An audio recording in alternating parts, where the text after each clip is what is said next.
This is the beginning of the story of events that unfolded in New Orleans in 1963.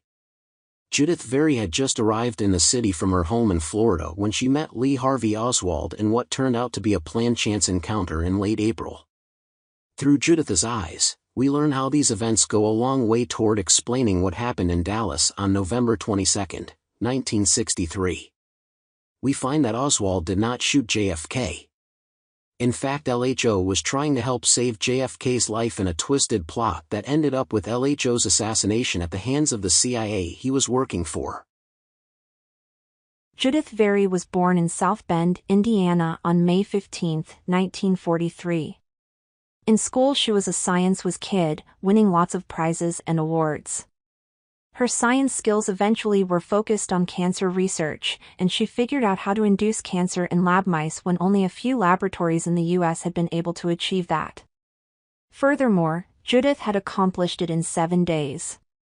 Nobody else had done that. In 1963, Judyth got a phone call from Dr. Alton Ochsner. The conversation began with a severe scolding from the world-famous, powerful, successful, wealthy doctor. Judyth had recently abandoned plans to become a nun, and Dr. Ochsner assured her that becoming a nun would have been the stupidest thing in the world. Then she had managed to get pregnant and have a miscarriage. More stupidity, Dr. Ochsner declared, although it was hardly necessary. Judyth was appropriately contrite, and she pleaded for forgiveness. It worked. Dr. Ochsner offered her a job as a summer lab technician for Dr. Mary Sherman in New Orleans. Judyth knew of Dr. Sherman, who was one of the leading cancer researchers in the U.S. Dr. Mary was just the person to provide some stability and guidance to young, immature Judyth, and Judyth in turn could provide her experience working with the SV40 cancer virus. Judyth didn't need to think it over. But Dr. Ochsner wasn't finished. If Judyth successfully completed her summer internship for Dr. Mary, the teenager would be accepted into Tulane Medical School that fall, even though she still hadn't finished her undergraduate courses. Tulane rarely accepted undergraduates, but Dr. Ochsner had no trouble arranging that for Judyth, as well as arranging for all her tuition to be taken care of, plus a stipend to cover other costs. Furthermore, since Dr. Mary was from University of Chicago, UC, she could use her influence to get Judyth into UC's medical school the following fall, 1964.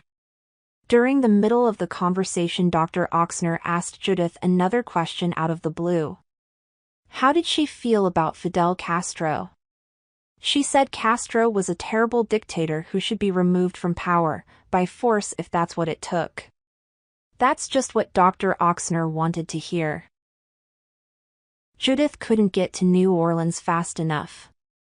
Dr. Ochsner said she would receive a one-way ticket from Miami to New Orleans, where she would stay at the YWCA, expenses paid, and he would see her in New Orleans the second week of May. Suddenly the euphoria began to fade a bit when she realized that was almost a month off. She was about to move out of her dorm room, she had no money, and she didn't know how she would get by for the next 4 weeks. All her friends had already gone home for the summer, but that wasn't an option for her. She couldn't stay with her boyfriend, Robert, because he lived in a boarding house that was declared a girlfriend-free zone. There was one thing she might be able to do. If she could convince Robert to transfer from University of Florida, UF, to New Orleans, they could get married and move right away. Robert had only 1 trimester left before graduation, so they would not be together for 4 months, but she could live with that.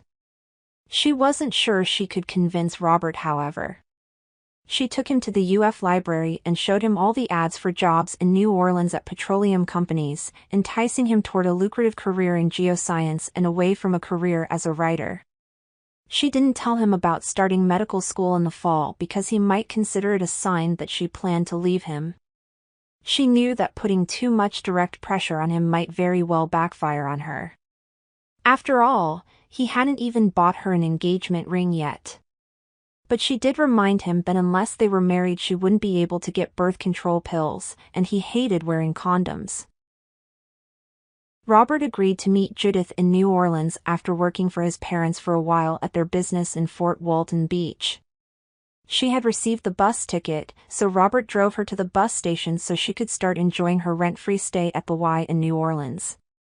She left Gainesville with $42 in her pocket and adventure on her mind. She had 3 weeks on her own before beginning her work for Dr. Mary Sherman. When she got to the Y in New Orleans, there was no reserved room for her, so she was forced to rent a bed in a room with 4 other girls.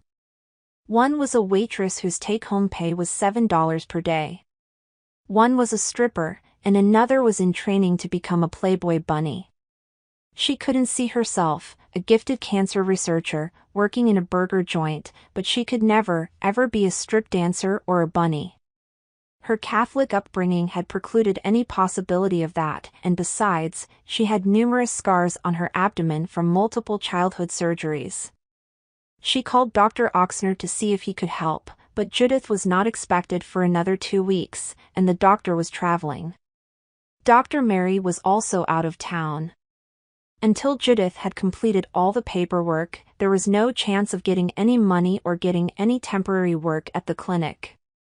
She couldn't call Robert, who was staying at his parents' house, because his parents didn't like her, and they were not going to be happy about their planned marriage. She was on her own in a strange city. She learned from her roommates that a guy named Jack Ruby was in town. He worked for New Orleans godfather Carlos Marcello. Ruby was Marcello's representative in Dallas, and Ruby had a way of getting whatever he wanted, but he had a reputation as a generous man and he treated his girls well. Judyth called Dr. Ochsner's clinic again to plead for help, but they advised her to get back on the bus and return to Florida until Dr. Ochsner was ready for her. In spite of her predicament, she ruled that out.